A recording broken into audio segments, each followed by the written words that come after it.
First thing I want to tell you guys is I promise you that Tate is too rich and too smart to do anything illegal. He's been too rich and too smart to do anything illegal for a very, very long time. As long as I've lived with him, I've never seen him do anything illegal at all in any way, shape, or form. Tate also, because he's foreseen of things, he always knew that this would happen. He's told you guys this would happen. He has many interview clips where he said this would happen. It's a 3-life process when you're someone that that let's say the Matrix or the mainstream news or the people in charge do not like you. It's a 3-step process. First, they try and cancel you.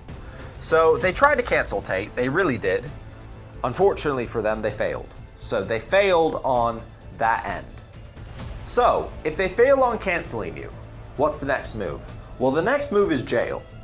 And by the way, you can see this playbook. They do this playbook with Julian Assange. They do it with credible people. It's what they do. First, they try and discredit you and cancel you, so no one listens to you.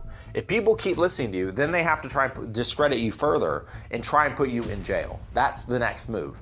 And that's what the Matrix has done. The Matrix is now trying to put Andrew in jail.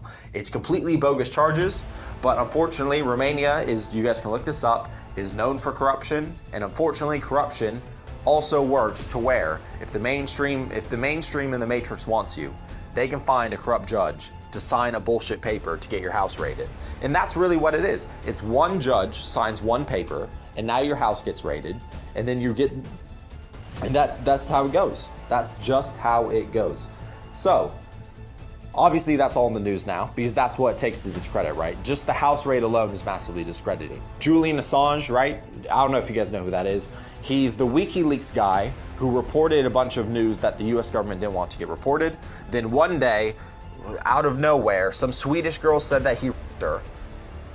And there's no evidence at all that that happened ever. And I'm pretty sure the charges were dropped and it never even went to court.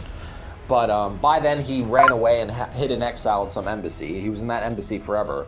Then they dropped those charges and then they added on some new charges about something about leaking sensitive information, like some sort of terrorist thing. So anyway, that's the playbook they played on Assange. Step 2 done. Will they attempt step 3? Because step 3 is, if they can't cancel you, and if they can't put you in jail, or if jail doesn't ruin your influence, the next thing they do is they kill you. They Epstein you. And Andrew's clearly said on multiple podcasts he will never kill himself. Andrew knew that this would happen eventually. It was always a possibility on the board. It was always, okay, well, we've done well in not getting canceled. We're not going to shut up because we're going to keep changing lives for the better. And okay, so that means step 2 is jail. And Andrew expressed in many podcasts that he knew that that was the case, and that's why he was worried. And obviously he was worried for a good reason, as we can see now. Because frankly, I'm extremely, extremely surprised this happened. I've been living with the guy forever, and I can tell you guys, it's not true in any way, shape, or form. It's complete, just literal nonsense. I actually can't believe it. It makes me really not trust the justice system at all in any way, shape, or form.